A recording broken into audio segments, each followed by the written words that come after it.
दरवर्षी 8 मार्चला जगभरात महिला दिन साजरा केला जातो, पण नेमका हा दिवस याच दिवशी का साजरा केला जातो तुम्हाला माहित आहे का?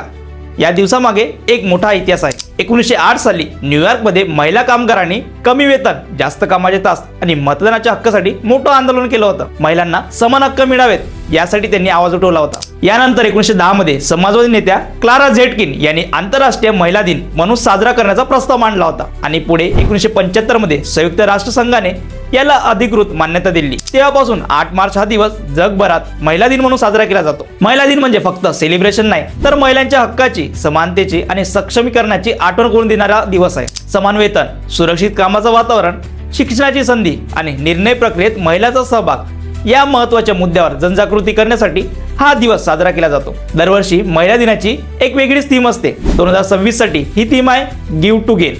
याचा अर्थ सोपा आहे, जेव्हा आपण देतो तेव्हा आपणच जास्त मिळवतो। ज्ञान, वेळ, मार्गदर्शन, संसाधने किंवा संधी आपण जर महिलांना पाठबळ दिलं तर त्यातून संपूर्ण समाजाची प्रगती होते। कारण महिलांचा विकास म्हणजे फक्त एका व्यक्तीची प्रगती नाही, तर संपूर्ण समाज पुढे जाण्याची सुरुवात आहे। सर्व महिलांना महिला दिनाच्या हार्दिक शुभेच्छा।